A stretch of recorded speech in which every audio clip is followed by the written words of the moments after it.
Welcome to Mastery with Science, home to mad scientists, rogue entrepreneurs, and the coaches with the mostest, featuring JB and the Doctor. Join us in our lab where we mix the old recipes with new formulas and our secret sauce to create incomparable, next-level proven results for you. We call this Mastery with Science. So, slap on your gloves and put on your goggles because JB and the Doctor are in the lab. It's alive! Hey everybody, it's JB. Before we get started, I wanted to remind you to check out our show notes where you can find details on our Facebook community group, our YouTube channel, and our upcoming free webinar, Next Level Sales, the 3 must-know things that you need to level up your sales. Check it out, and now, on to the show. Hey, welcome back. I'm JB. And I'm the Doctor. Mr. Doctor, I'm pretty excited about what we've got to talk about this week. You know me, it's one of my favorites. It is definitely a favorite. I've heard it from you a few times. I feel like a preacher with this subject. One would almost say that you routinely say it to me. It's all a part of the process, my friend. It is a routine, and it's a big one right now for a lot of people because most of us have been totally knocked off our routines. Yes. I know I certainly was, and anybody who knows me will tell you that I like live and die by having a routine. If I don't have a routine, I'm like a little lost boy in a mall or something. I don't know what to do with myself. It's not good. I like a routine, but mine is very, very flexible. All I hear is I don't have a routine. So if someone was on the routine you were on, that would sound that way. To those out there that might not have any routine, mine would seem pretty strict. Yeah, as my wife will say, I could have done well in the military if I chose to go that route. I like to have a pretty consistent way of doing things, and the more consistent I can be, typically the happier I am. It's a whole lot less to think about. So, for my experience in the military, as some of you might know, maybe don't know, I don't know if we've talked about it on the podcast before, but I made it through boot camp, through the military, came out due to a hardship. My father passed away, so it's not, but I was in there, and I got to experience the routine, and it was the thing that I hated the most. And it's not necessarily as the fact that it was a routine, it was that someone told me I had to do things. Made the natural rebel in me come out, but I actually excelled at it because I was very good at understanding why they did that. And then once I knew the process of why they were making us do things over and over again, it was really simple for me to catch on to do it right and not get in trouble. Yeah, that chafing under the yoke of like that discipline is really, it's tough for a lot of people. Unlike the Doctor, I never joined the military, although I did flirt with the idea when I was younger. And for me, I found that if everybody around me was on the same routine as me and being told to do the same thing, I was good with it. I'm good at like everybody's forced to do the same thing. I'm not so good when it's just me. And so for me, I explored ROTC in college, except I went to a big state school. So if you can imagine, 40,000 kids around me doing whatever they wanted. And there I am. And by the way, I only audited the class, and it only took me about 2 of them to know it wasn't for me, because I'm sitting there and I'm like, well, if there's 48, or 38,000 students out of 40,000 that are doing whatever they want and having a blast, I'll be damned if I'm going to be sitting here going through this routine. At that age, at least, it wasn't for me. But as I've gotten older, and older's relative, folks, I'm not exactly, ancient by any means. I've really come to appreciate having a good routine. I think most people, Doc, excel with a routine. So it sounds like you were afraid of a little FOMO. Oh, I had the greatest FOMO of all time, and I hadn't even signed up. I was just gonna check it out, because they were smart. They were like, "Oh, hey, yeah, come to class, audit it, and get a feel for it, and then if you want to join, you can join." It was a smart play from them, because I would have been miserable trying to do that at that point in my life with everybody else having fun. For those listening that don't know what FOMO is, it's fear of missing out. It's like the antithesis to YOLO. If you don't know what FOMO is, you're already missing out, my friends. I'm sorry. Or you're doing well. Or you're doing really well. Yeah, that's possible too, Doc. Good point. Yeah, I think I'm a natural rebel in a lot of ways that want to challenge the status quo. So falling into line because everyone else is doing it, if it makes sense, I'm on board. But then if I have a doubt with the reasoning, I don't want to do it. Don't make me. Well, here's the good news, because we're going to be talking a lot about routine today in this episode. It doesn't have to be something you chafe over. We're talking self-imposed routine, and we're talking about why. The why behind it, right? The science behind why having a routine of some sort, maybe not my level of routine, but a routine, is probably, and I'm going to speak for myself, I'm not going to speak for the doctor here, but to me, one of the most important things you can have to manage your day and rock your business. And routines come by other words sometimes.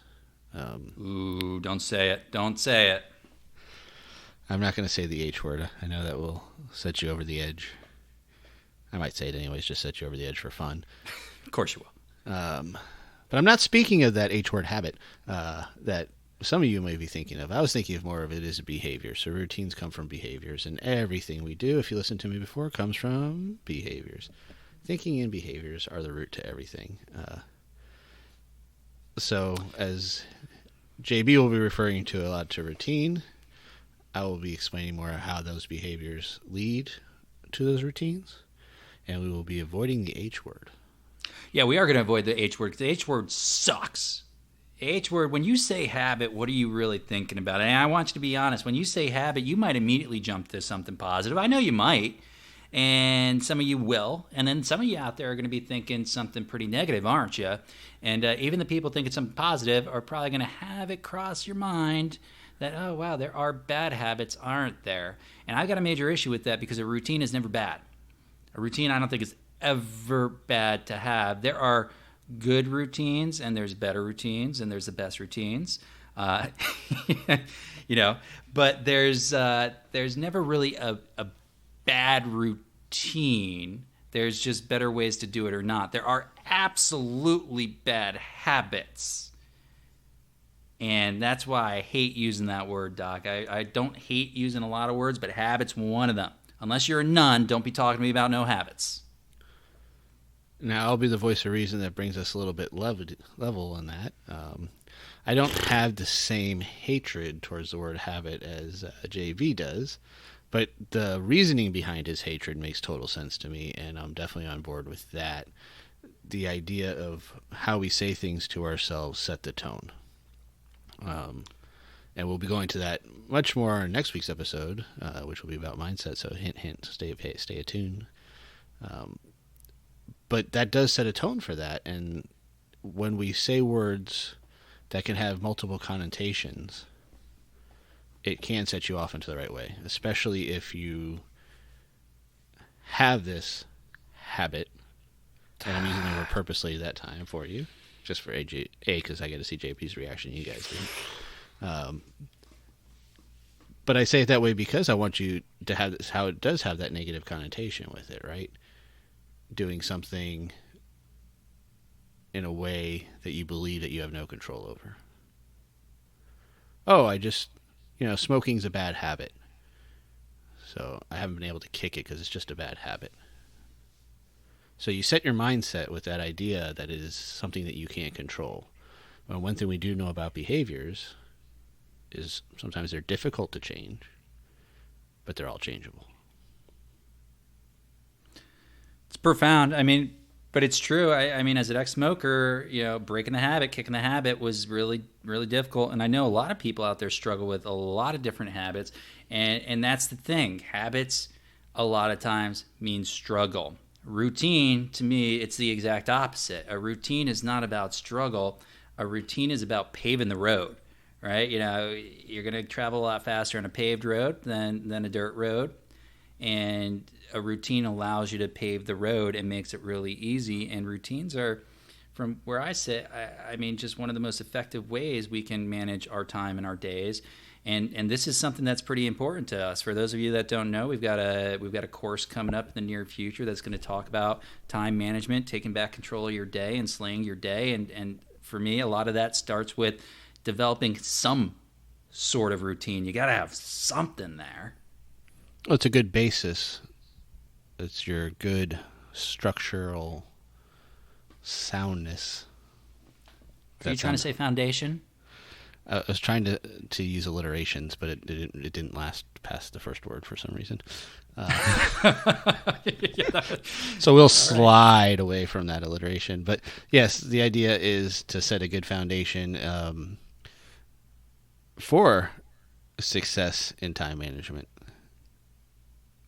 which will go much more into the course. So if you're excited about that as we are, definitely check that out in the show notes.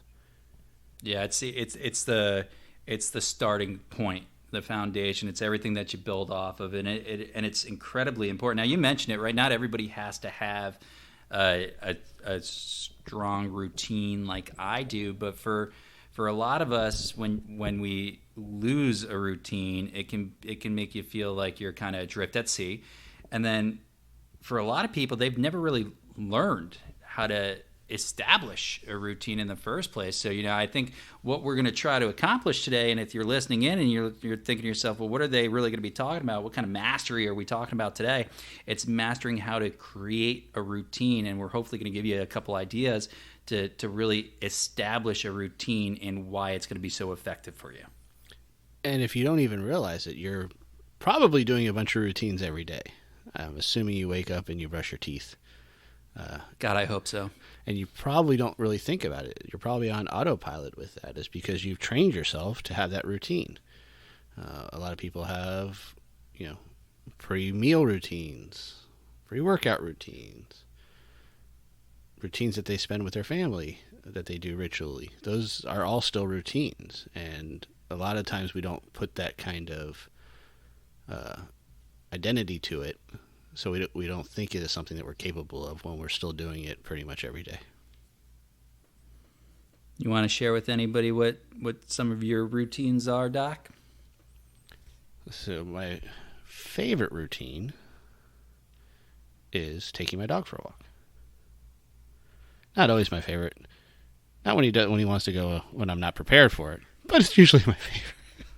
Man, you and I think so different. I'm asking you what your routines are like, and in my head, I think to myself, well, he's definitely going to start with the beginning of the day, because don't you start at the beginning? And he jumps right to the dog walk. Although, is the dog walk the beginning of your day? It is pretty much in the beginning of the day. Okay, it's the first enjoyable routine that I will remember. Like, so I said, brushing your teeth, that kind of becomes a normal routine.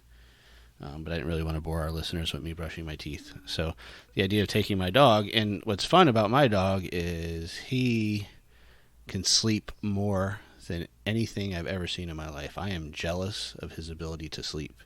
He can sleep for 8 hours, wake up, and go take another 8-hour nap, and with no problem. So some mornings when we get up, especially if I have to have an earlier morning than usual, and I take him out of his routine, I have to actually wake him up to go take him for a walk. Well, I got a question here. I want to ask you about the routine and having a routine that you enjoy, and maybe why it's important, because I think that's underappreciated, having routines that you enjoy, routines that don't feel like chores. And for me, my day starts off, Doc, with a cup of coffee. Without fail, the very first thing I do is have a cup of coffee. because I enjoy it. And you know what? When I drink that cup of coffee, I can tell you I don't do any work. I don't really try to be super active. I just like to wake up because I don't wake up instantly. It takes me a little time to feel sharp. And it's one of my favorite parts of the day. I sit down on the couch, got the dog next to me. My son will probably wake up not too long afterwards and come sit next to me. And it's just a great part of the day to relax and get my thoughts together. And then I go into gratitude and appreciation. I just try to make a note of what I appreciate. So I'm in a good frame of mind. And then a quick breakfast. And immediately after breakfast, usually drop my son off at school and then go exercise. And so I have a very, if you can't tell, strong routine, but I stick to it, and it starts with something I really enjoy. And for me, it's worth waking up earlier to carve out that time to really enjoy something. It's incredibly important. I'm going to alienate half of our audience right now by saying that I don't like coffee. Hey, you know what? To each their own. I mean, people are probably looking at you like you're crazy. I quit it for 2 years. I did 2 years without coffee and really without any caffeine whatsoever. Because I felt addicted to it. It felt like a bad habit, but really I started drinking coffee again because I enjoy it. But why is it important for us to have a routine, especially early on, that we enjoy? Before we do that, I just want to touch on how it was interesting that we went to the H word right away with something that was negative, but it turned out that wasn't even an accurate description for you. You thought it was a bad habit because we assume, again, habits have some negative connotation to it half the time. So you gave that some sort of worth to you. Like, oh, look, I can't have coffee anymore because it's a bad habit and it's doing this and that. When the truth was, it didn't have that effect, and now you've added it back in your own way as part of your routine, and it didn't hold truth that it was really a bad habit for you. Well, you say it wasn't a bad habit, but you show me somebody, I bet there's a listener out there right now that's on their third or fourth cup of coffee, and they're going, man, I cannot get my day started without at least 2 cups of coffee, and that's how I felt. It really did feel like a bad habit. It's not that coffee was bad for me. Right, so was it the coffee, or was it the behavior and the belief that you taught yourself about that coffee? Don't you talk circles around me. You do your psychology stuff on your patients. But yeah, I get your point, and I don't disagree. It was really the behavior, which is why you like to talk about behaviors, huh? Yep. It's I'll let you slide. So yeah, thank you. And I'm going to go back to the question that I asked you, and before I let you answer, I'm going to talk about it a little bit, because I'm a big believer that willpower is a muscle, and we only have so much willpower in the day, and you've got to train and develop it. But we all respond better to some positive reinforcement, and starting off with the right mindset when we go into something is just so important. And we will talk about it more in our next episode of our podcast, but to just highlight it, how having something positive as part of your routine early, wow, what a difference it makes on the rest of your day, and preserving that willpower for when you really need it couldn't be more of a big deal to me. Reinforcements are so underrated. It is probably the number one thing that knows if a behavior is going to stick or not. What do you mean by that when you say reinforcements? So reinforcements come in multiple ways. There's positive reinforcements, there's negative reinforcements. They both have an effect on a behavior.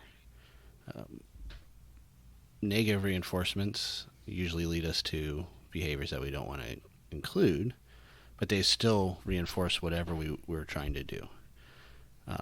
So that's why, if you think about children for a second, when we want them to change a behavior, we can reward them when we catch them doing good, and we also punish them when they do something wrong. Now, the punishment would be a negative reinforcement.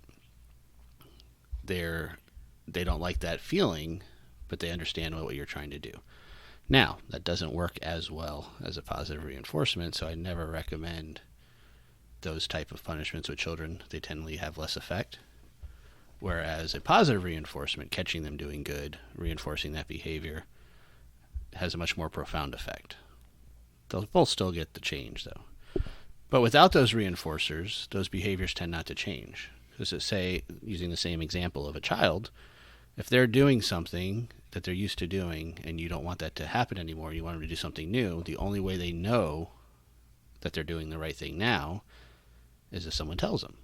They reinforce it.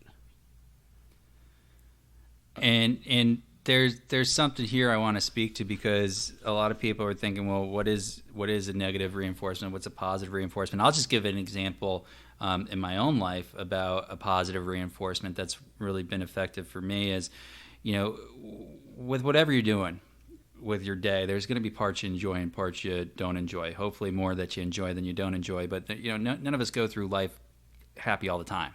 That's just not realistic. We're going to deal with stuff that we don't love, and it's tough. You gotta make yourself do things sometimes. But there's something to be said about after you've done something difficult, that you go ahead and you give yourself some sort of positive reinforcement. So for me, positive reinforcement is one of the things I really enjoy is reading. But I don't necessarily want to read just to learn. I know for some people that's a big deal, and I do like to read and learn. But for fun, I'm not necessarily going to read a book that's really going to force me to think. I want to read something that I just enjoy, that's fun and is an easy read. And so I'll make sure that once I tackle some of the more difficult things in my day or my week or my month, whatever I'm focused on, I've got a book I can read that I enjoy, and I take time for myself, and I carve out time, and I put it on my calendar to carve out time for myself as positive reinforcement, because I've done the things I felt like I needed to do. So it's very rewarded based, which would fall under a positive reinforcement, yes. Now, I don't want the listeners to think that only reinforcements have to be a major reward. And I think that's where we get kind of caught up in things sometimes. It can be just a good job. It can be, using again the child thing, is, oh, the way you stacked that was great. It could be as simple as high five, or pat on the back. But you need something that shows that the behavior that they're doing now is the one that you want them to do, that they're on the right path. And where I say it can be really small, what we used to use with the children when I ran a school would be an M&M, a Soul M&M, or a goldfish cracker, something very small. And then when we wanted the child to change that behavior, and we were working with a lot of autistic children, so they really needed that kind of stimulus, it was one M&M, one gold cracker, right when they did something good. So as soon as you caught them doing it good, you handed it to them for that immediate reinforcement. I'm going to give you some positive reinforcement every time you say goldfish and not gold cracker. I wasn't sponsored by them, so I didn't want to give them a shout out. Yeah. They want their name on here, they're going to pay for it. That course I spoke about, Goldfish is sponsoring us. We're a big deal. That, by the way, if Goldfish Corporation is listening, they're not actually sponsoring us. Sorry, Goldfish. But free advertising, you're welcome. So that's really interesting. The positive reinforcement you're talking about, it doesn't have to be a big thing. And here's where having somebody that knows you and can help you out and partner up and hold you accountable and provide reinforcement is very helpful. Because you're talking about kids, but for a lot of us, if you're on your own, how do you get that positive reinforcement? Well, this is where you might want to find somebody that can help provide that positive reinforcement for you. And this is where things like coaching, for example, can make a big difference for people, or accountability partners. Coaching isn't the only way, but I think it's a very useful thing. And if you are on your own and you're not using a coach or an accountability partner, this is where self-talk can be really effective or really hurtful. Make sure because most of us are our own worst critics, make sure you're being fair to yourself and you're acknowledging and giving some acknowledgement to you when you do the things you need to do, and give yourself that positive reinforcement. Exactly. Wow. He really agreed with me there, didn't he? That was a forceful exactly. That was my reinforcement for you. Making a Oh, good he's point. manipulating me all day on this podcast, man. He's working his magic on me. Or his voodoo. What is it? I'll never tell you. Then it ruins the ability for it to work. So yeah, when I did the idea, and then JB brought it to the using the children as the example, is because we can all kind of relate to changing behaviors when we're doing it with children or we're doing it with animals. So like two of the reference points we made today, we understand that as a concept, right? We want to train children, we want to train animals to do what we want them to do, kind of thing. But we never give ourselves that same sort of insight. We think of it as almost impossible when we're talking about ourselves. Well, I can't something. I've been doing this for so many years. You can't teach an old dog new tricks. But we all know that's not true. So the idea is I just want you, when you can take the idea of it makes sense for children and it makes sense for animals, that it does make sense for you too. So I guess in light of how do we create a good routine, a big piece of this is making sure we're giving ourselves positive reinforcement. Put together some sort of tool or resource that provides that positive reinforcement, or be that tool or resource yourself, and don't forget about it. So if you're building out a routine or trying to reestablish a new routine, you've got to turn around and make sure you incorporate that aspect to it. And that's a really important thing to keep in mind, because again, if you're not reinforcing it, you're probably, I guess, in a sense, tearing it down, right, Doc? You're either reinforcing something or you're not. Right. Well, our brain likes to go back to what it knows best, what it's most comfortable with. So, and our consciousness is only about 5% of how much of our active brain we're using at any given moment, as far as the conscious brain. Our subconscious brain goes crazy with plans for us.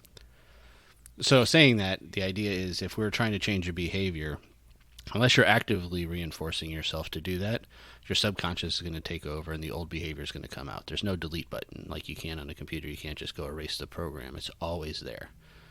So, for example, if you were a smoker and you're used to smoking after you eat, your brain knows it triggers to do that automatically. You don't really even think about it. So if you're trying to stop doing that, you have to actively at that moment say, I'm not going to smoke, I'm not going to smoke, I'm not going to smoke, I'm going to go do something different, whatever it may be. The second you let that guard down, your brain is triggering back to that old habit, old behavior of, I have to go smoke, I have to go smoke, I have to go smoke. And as we train ourselves with new routines and new behaviors to the new style that we want and reinforce that, it gets easier and easier to make that the case. But it never ever goes away. It's always in the back of your brain.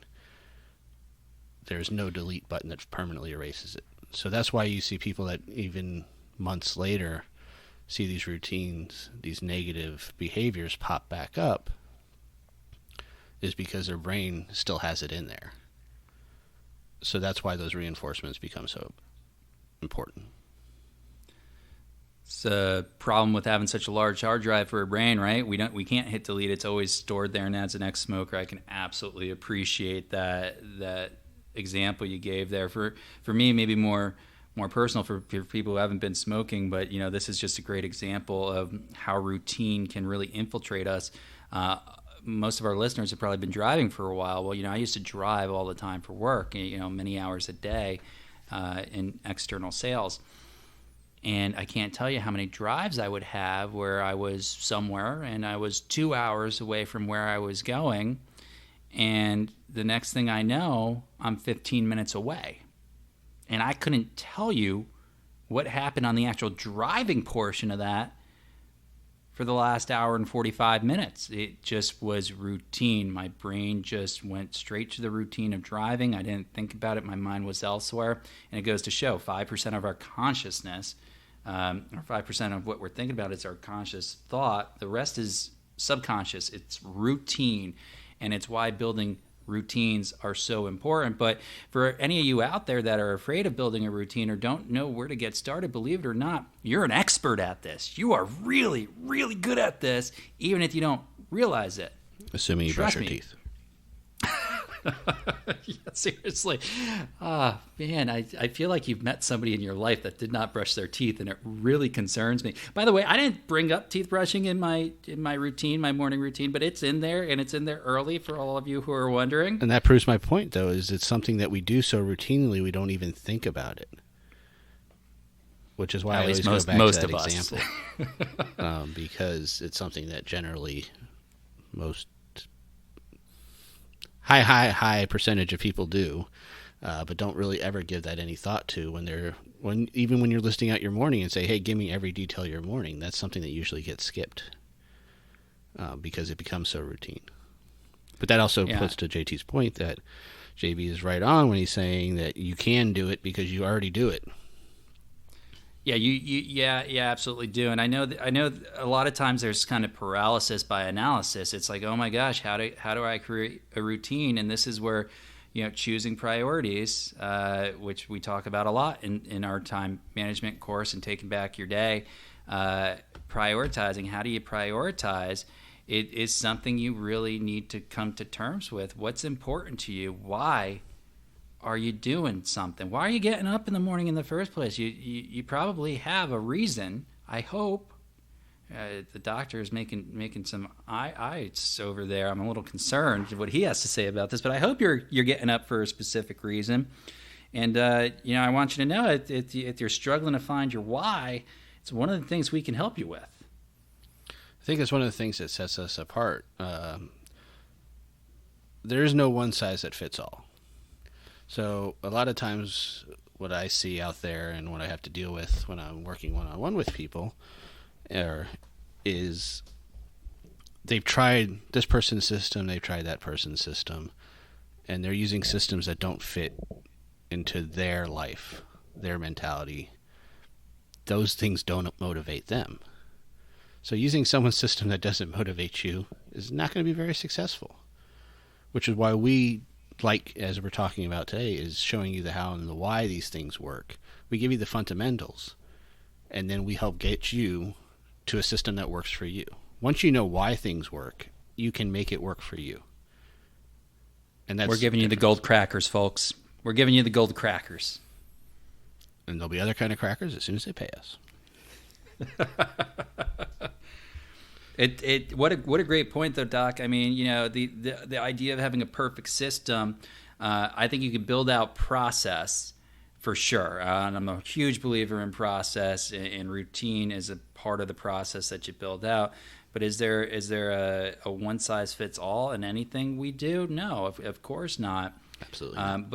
But there are absolutely techniques and there's science we can rely on. So we know certain things won't work, and we know how to help you discover what will work for you, and that's so important to understand. A lot of people will waste time and effort trying to follow other people's systems when really it's not about other people. It's about you. Right, because if I tried to wake up the same way JB wakes up, oh no, yeah, that wouldn't work for you. It's not going to work for me. Because your motivation, like you said, your big first motivation was that cup of coffee. As someone who doesn't like coffee, sorry, half the crowd.